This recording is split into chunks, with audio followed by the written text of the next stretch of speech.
Bismillahirrahmanirrahim.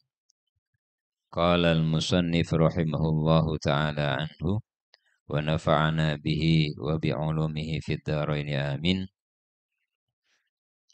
Yukhaffifu alamal bala'i anka ilmuka bi annahu subhanahu wal mubli laka. Falladhi wajahatka minhul aqdaru huwa alladhi awwadaka husnal ikhtiyar. Ketika engkau merasa bahwa sakit, ujian atau bala, ya bahasanya macam-macam, apakah itu disebut dengan istilah bala atau ujian yang menimpa kita akan terasa ringan. Yukhaffif itu akan terasa ringan setiap proses kehidupan yang kita alami apabila dari mana itu ilmu bi annahu didukung oleh pengetahuanmu yang memberikan proses kehidupan itu adalah Allah Ta'ala. Falladhi wajahatka, maka apa yang Allah berikan atau hadapkan kepada kamu minhul aqdar, dari yang takdir yang Allah Subhanahu wa taala pilihkan kepada kita, huwallazi awwadaka husnal ahyar, dialah yang membiasakan kamu untuk merasakan sebaik-baiknya pemberian atau sebaik-baiknya pilihan adalah Allah Subhanahu wa ta'ala yang melakukannya. Ini resep sebenarnya, atau mungkin bisa dibilang metode bagi kita untuk bagaimana bisa menikmati hidup dan kehidupan ini dengan senantiasa merasa ringan. Mari wajah ruwet, wajah mumet itu jangan kita pakai. Jadi wajah ruwet itu, wajah mumet dan sebagainya akan hilang katanya Ibnu Athaillah. Yukhaffif alamal bala. Kenapa? Ilmuka billah.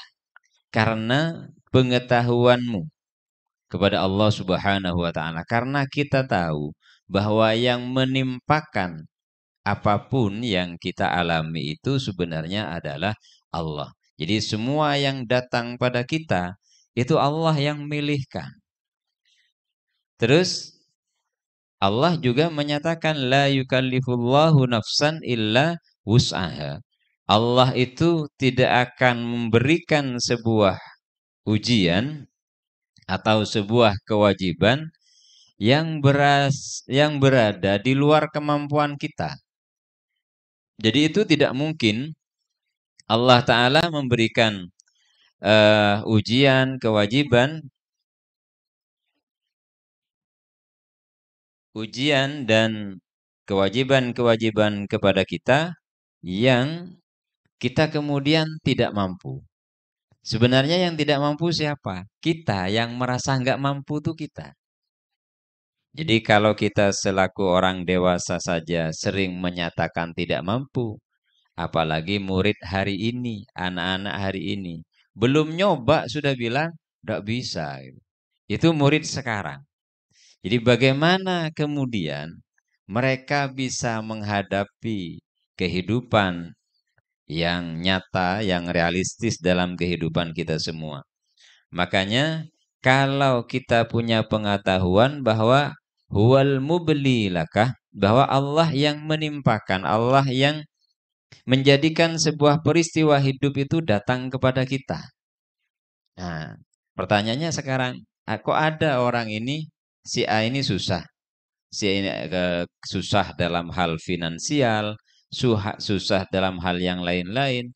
Kenapa kok susah? Ya Allah yang datangkan susah memang. Tapi ingat, yang minta susah itu kita. Jadi Allah nggak pernah berikan kita kesusahan. Sejatinya Allah itu tidak pernah berikan kita kesusahan. Yang memberikan kesusahan itu kita sendiri. Loh kok bisa? Contohnya orang yang mencuri itu berarti dia minta penjara sebenarnya. Jadi dengan mencuri itu berarti dia minta penjara. Jadi dia ada usah minta sama Allah Ta'ala dengan melakukan perbuatan yang melanggar hukum itu pasti akan Allah Ta'ala wujudkan. Hidup itu adalah sebab akibat. Siapa yang melakukan sebab, dia akan menuai akibat. Sebenarnya duka, susah, dan sebagainya itu tidak ada. Kalau pikiran kita menyatakan itu tidak ada. Dia tidak akan menjadi beban dalam pikiran kita ketika kita menyatakan itu memang bukan beban. Contoh, ada orang tanya, jenengan tidak pernah punya masalah gitu. Loh, masalah itu tidak ada kalau kita anggap tidak ada. Kalau semuanya kita anggap sebagai proses yang Allah Ta'ala sediakan kepada kita untuk mendewasakan kolbu dan ruhani kita. Orang itu akan kelihatan dewasa ruhaninya nanti ketika diuji bertubi-tubi. Dan ingat ada sebuah hadis Allah Ta'ala bilang itu. Idza ahabballahu 'abdan ibtalah. Jika Allah akan mencintai seorang hamba, maka hamba itu akan diuji terus-menerus. Karena Allah senang dengar rintihannya, Allah senang dengar suaranya. Maka yang seperti ini, kenapa? Karena kalau engkau tidak aku uji, wahai hambaku, engkau tidak akan merintih kepadaku. Engkau tidak akan ingat kepadaku. Karena aku ingin engkau itu ingat kepadaku, maka engkau aku uji. Makanya ketika kita ingat bahwa inna lillah, bahwa kita ini milik Allah. Gak punya hak apapun dalam kehidupan itu. Dan wa inna ilahi roji'un. Dan kepadanya kita akan kembali.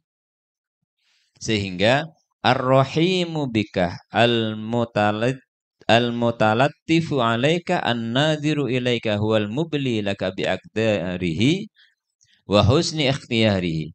Jadi dengan kadar yang tahu, saya mampunya ngangkat beban ini berapa kilo. Itu yang tahu adalah saya.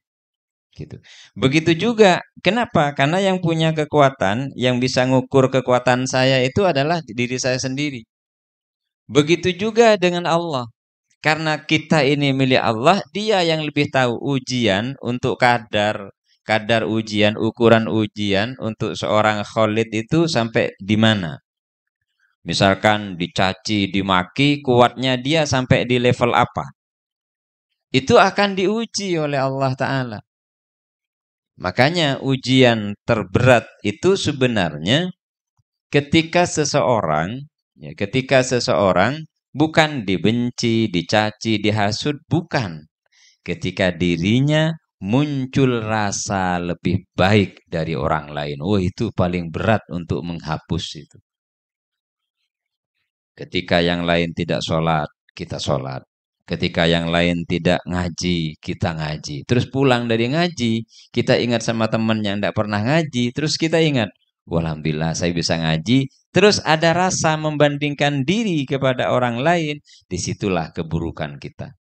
Kenapa? Karena yang namanya nafsu, setan dalam diri kita itu nggak pernah rela kalau kita itu benar-benar jadi baik. Makanya ma'rifah itu, pengetahuan ma'rifatullah itu makanan ruhani. Jadi makanan khusus kepada ruh kita adalah ma'rifatullah. Loh kenapa kok ma'rifatullah? Itu disebut sebagai makanan ruh. Karena yang akan menghantarkan jiwa ini, jiwa di dalam diri ini, itu adalah ruh kita sendiri nantinya. Ruh itu ada di dalam diri kita, tapi bukan bagian dari kita. Karena dia dari Allah Ta'ala secara langsung. Yang bagian dari kita apa? An-nafas, jiwa. Jiwa itulah yang menjadi bagian kita. Jiwa inilah yang kemudian nantinya fi yaumil qiyamah yang harus bertanggung jawab. Ya, bahasa kita kadang disebut dengan menggunakan kalimat nafsu. Wa huwa jamilul wasfih karimul fi'li. Allah itu yang maha indah sifatnya dan maha mulia perbuatannya atau tindakannya. La yu'limu abdahu illa limaslahatin. Dia katanya beliau Ibnu Athaillah dalam syarahnya ini bahwa Allah tidak akan menguji hambanya dengan sakit illa limaslahatin, kecuali untuk kemaslahatan, kecuali untuk kebaikan. Jadi berarti tidak ada umpaman mangken tadi pese sekali pas ragu laku faoli ya penghasilan ya itu syirik sudah. Karena kita berarti meragukan karunia Allah Ta'ala dan kita suudzon sudah kepada dia bahwa seakan-akan dia tidak akan kita ngasih uang. Jadi dosa batin itu lebih berat sanksinya. Karena dosa batin ini yang tidak akan membuat kita damai, tidak akan membuat kita senang. Lahu illa ma huwa khair. Dan Allah itu nggak pernah memilihkan pada kita kecuali itu yang baik. Wa in khafa alaina hikmatuhu, sekalipun kita nggak tahu apa sih hikmahnya di balik semua ini. Jadi kalau kita ini kan faham kepada hikmah setelah kejadian. Kalau para wali itu dalam bahasa Jawa weruh sakderenge winarah. Jadi tahu sebelum terjadi. Itu para kekasih-kekasih Allah Ta'ala itu dikasih tahu dulu bagaimana prosesnya sebuah kejadian. Nah, makanya para wali itu tidak ada yang kagetan. Tidak ada yang mudah kaget, mudah heran, mudah gumun. Itu tidak ada karena beliaunya sudah tahu. Bahkan jangankan sampai mencapai wali yang secara khusus diberikan keistimewaan oleh Allah Ta'ala. Hamba-hambanya yang solih saja, umurnya sampai berapa itu dikasih tahu. Bahwa matinya tahun sekian, bulan sekian, hari kesekian, tanggal sekian, itu dikasih tahu. Kalau kita sudah termasuk yang dicintai oleh Allah Ta'ala. Karena dia tidak akan pernah nyiksa kita. Ayat itu harus kita pegang bareng-bareng, kita yakini. Wa ma rabbuka bidzalamil lil abid. Allah itu tidak pernah mendolimi hambanya. Makanya saya bilang kepada anak-anak yang di Nurul Yakin ini, orang tuamu itu bukan kejam memondokkan kamu, bukan. Mereka memondokkan kamu karena dalam pandangan mereka, mondok itulah yang terbaik hari ini. Tugasmu adalah nerima. Sering saya katakan demikian. Ada yang tidak kerasan, alasan pulang, sakit, pijet, dan segala macam. Kenapa? Ya karena tidak bisa nerima pada kenyataan hidup tadi. Nah, kalau dari kecil kita latih, terus mungkin setelah dewasa kayak kita, mereka sudah jadi orang yang betul-betul raditu billahi robba. Jadi, wa in khafa, jadi sekalipun kita nggak tahu, tersembunyi untuk kita, hikmahnya apa ya Allah Ta'ala ngasih ini kepada saya, memberitahukan ini kepada saya, dan seterusnya. Karena takdir itu ada kalanya Allah ngasih faham itu melalui orang lain dengan cara dijelaskan. Ada kalanya dengan peristiwa yang menimpa kita yang tidak nyaman. Contoh, kita sudah mau melakukan perjalanan, lupa berdoa. Terus kemudian di tengah perjalanan ada hambatan, entah ban bocor dan sebagainya. Ah, yang seperti ini, yang sebenarnya Allah Ta'ala pengen ngasih tahu kepada kita. faman tahaqqaqa annahul mublihana alaihil bala. Kalau dia yang sungguh-sungguh yakin bahwa yang ngasih saya nggak nyaman ini, ketidaknyamanan ini, itu adalah Allah, maka maka akan menjadi ringan. Akan menjadi ringan. Contohnya siapa? Para aulia illah itu kalau sakit, nggak bingung, bodrek. Kita pelengen sedikit aja sudah cari obat. Bahkan mereka itu di antara munajatnya, ya Allah, jika sakit ini membuat saya lebih dekat dengan Engkau, jangan Engkau sembuhkan. Jadi ketika sakit ini membuat saya lebih dekat dengan Engkau, menurut Engkau ya Allah, jangan Engkau sembuhkan. Kita umat deti sampai berhari-hari, pelengan sekejap baik sudah bingung yang namanya obat.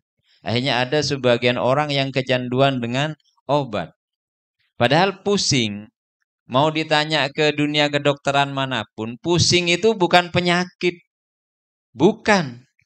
Pusing itu alarm pada tubuh kita bahwa ada bagian tubuh kita yang butuh asupan sesuai dengan kebutuhannya. Seperti orang ketika tenggorokannya sudah radang, berarti dia butuh istirahat. Dia ngasih kode. Kita enggak. Kadang pekerjaan ini sudah hampir selesai, padahal badan ini sudah capek. Bahasa kita itu yang sering kita pakai apa? Nanggung kare sekoni. Akhirnya apa? Joka aja. Lah itu yang bikin badan kita ambruk kemudian. Kan badan ini ada batasnya, ada ambang batasnya. Nggak bisa kita forsir terus-menerus yang namanya badan ini. Dia ada ambang batasnya. Karena dia tercipta dari tanah. Kalau ruh tidak ada ambang batasnya, ada ruh itu. Kekuatan ruh itu tanpa batas. Contohnya apa? Orang yang ruhnya sudah benar-benar menyatu dengan Allah Ta'ala, sudah menyatu dengan Allah Ta'ala kembali, dia mau sholat 3 hari 3 malam, kuat. Kita badan yang sehat itu, diajak sholat 1 jam, sakit semua. Apalagi disuruh sujud lama. Ki buru mari deer, pelengen. Pelengen sejelas. Kenapa? Karena seluruh darah itu kan berkumpul di kepala pada akhirnya. Akhirnya terasa pusing. Kalau darahnya sedikit walaupun sujud lama, enggak. Jadi menyikapi hidup itu yang paling tahu bahwa yang terbaik buat saya itu adalah Allah Ta'ala. Bukan kita. Makanya kalau kita itu kemudian dikasih sholat istikharah. Kapan sholat istikharah itu? Tiap malam. Karena mau milih jurusan istikharah. Karena mau milih jodoh istikharah. Tak yakin kepada jodohnya, minta tolong orang lain yang istikharahkan misalkan. Jadi istikharah itu sebenarnya tiap malam, agar besok pagi malam ini kita istihor, kita minta bahwa besok itu Allah Ta'ala pilihkan sama kita yang terbaik. Ada yang bisa pastikan besok bangun tidur apa dulu yang dipegang? HP. Belum tentu. Apa dulu yang dipegang? Apakah gelas, ambil air? Kita nggak tahu itu. Nah, karena kita tidak tahu itu, maka kalau malam itu sholatlah 2 rakaat sebelum tidur. Sholat apa? Sholat istikharah. Istikharah maksudnya Allah agar pilihkan yang terbaik buat kita kesehariannya. Awalnya kita mau milih gelas dulu, ternyata menurut Allah yang bagus itu bukan gelas dulu misalkan. Kita kan tidak tahu yang terbaik buat kita. Makanan yang apa yang akan kita makan lebih dulu besok, tidak ada yang bisa memastikan. Ma tadri nafsum madza taksibu ghadan. Jadi setiap jiwa ini nggak akan tahu besok itu mau ngapain aja. Besok kita interaksinya, ngobrolnya dengan siapa saja. Nggak ada yang tahu.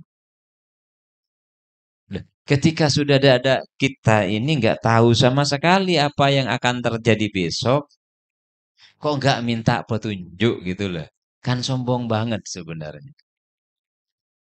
Mestinya ketika ada rasa tidak tahu, kita minta petunjuk kepada Allah Ta'ala. Kita minta petunjuk kepada Dia. Sehingga minta petunjuk itu bukan hanya hal yang penting dan sangat urgen dalam kehidupan, tidak. Hal-hal sepele pun minta dipilihkan oleh Allah Subhanahu wa Ta'ala.